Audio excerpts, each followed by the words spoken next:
Eldoria का राज्य बहुत बड़ा और खूबसूरत था।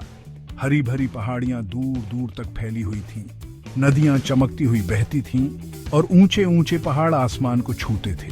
एल्डोरिया के लोग खुश और संतुष्ट थे। उन पर एक दयालु और न्यायप्रिय राजा एल्रिक राज करता था। राजा एल्रिक अपने लोगों का बहुत ख्याल रखता था। वो उनकी समस्याएं सुनता था, वो जरूरतमंदों की मदद करता था, वो हमेशा अपनी खुशी से पहले उनकी खुशी रखता था। वो अपनी बुद्धि और दया के लिए पूरे राज्य में जाना जाता था। लोग उसे बहुत प्यार करते थे। एक दिन एल्डोरिया पर अंधेरा छा गया। एक शक्तिशाली जादूगरनी जिसका नाम मालवीना था आ गई। वो ईर्ष्या और लालच से भरी हुई थी। मालवीना राज्य को अपने लिए चाहती थी। उसने देश पर जादू कर दिया। नदियां सूख गईं, फसलें मुरझा गईं और मर गईं। बच्चों की हंसी की जगह डर और सन्नाटा छा गया। राजा एल्रिक निराशा में देखता रहा। वो जानता था कि उसे कुछ करना होगा। उसे अपने लोगों और अपने राज्य को बचाना था। राजा एल्रिक ने फुसफुसाते हुए ओक के पेड़ से सलाह मांगी। फुसफुसाता हुआ ओक राज्य का सबसे पुराना और सबसे बुद्धिमान पेड़ था। यह शाही बगीचों के बीच में लंबा और गर्व से खड़ा था। ओक ने राज्यों का उत्थान और पतन देखा था। इसमें सदियों का ज्ञान था। राजा एल्रिक श्रद्धा से पेड़ के पास पहुंचा। उसने अपना हाथ उसकी खुरदरी छाल पर रखा। उसने अपनी आंखें बंद कर लीं और सुना। ओक ने उससे हवा की तरह नरम आवाज में बात की। इसने उसे हार्टस्टोन के बारे में बताया। हार्टस्टोन एक जादुई पत्थर था। इसमें मालवीना के जादू को तोड़ने की शक्ति थी। ओक ने बताया कि हार्टस्टोन बहुत दूर छिपा हुआ है। यह धुंध के पहाड़ों के पार था। राजा एल्रिक जानता था कि उसे क्या करना है। उसने अपने सबसे भरोसेमंद नाइट सर गैरेथ को इकट्ठा किया। सर गैरेथ बहादुर और वफादार था। वो तलवार चलाने में माहिर था। राजा और उसका नाइट एक साथ एक खतरनाक यात्रा पर निकल पड़े। वे कई दिनों तक सवार रहे। उन्होंने कई खतरों का सामना किया, लेकिन उन्होंने कभी उम्मीद नहीं छोड़ी। वे हार्टस्टोन को खोजने के लिए दृढ़ थे। भाग 5। रोता हुआ विलो का पेड़। उनकी यात्रा उन्हें अंधेरे जंगलों और तेजी से बहने वाली नदियों के पार ले गई। वे कई जरूरतमंद प्राणियों से मिले।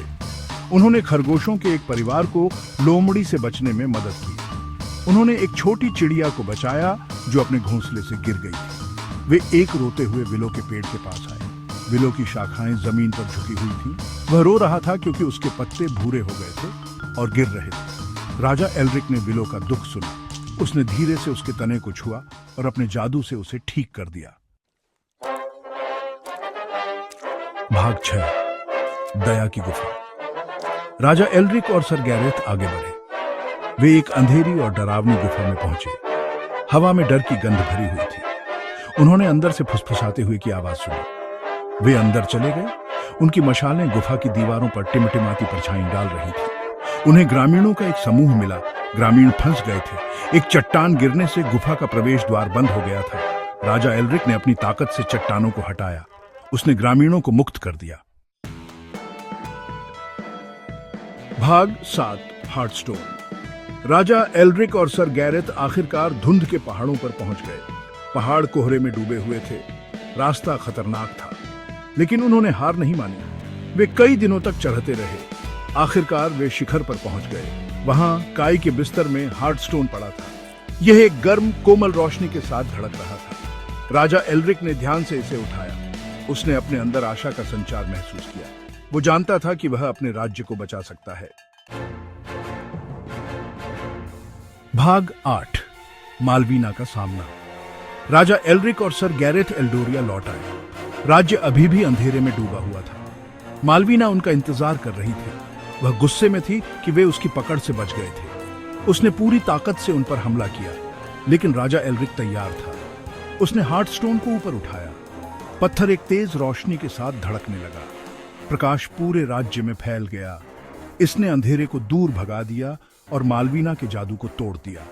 मालवीना हार गई। वह राज्य से भाग गई, फिर कभी दिखाई नहीं दी।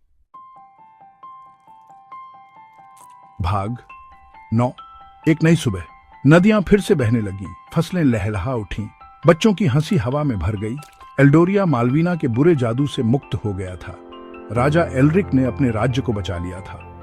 उसने साबित कर दिया था कि प्यार और दया सबसे मजबूत जादू है। एल्डोरिया के लोगों ने खुशी मनाई। उन्होंने सीखा था कि सबसे अंधेरे समय में भी आशा की जीत हो सकती है। हार्टस्टोन गांव के चौक के बीच में रहा आशा की एक चमकती हुई किरण।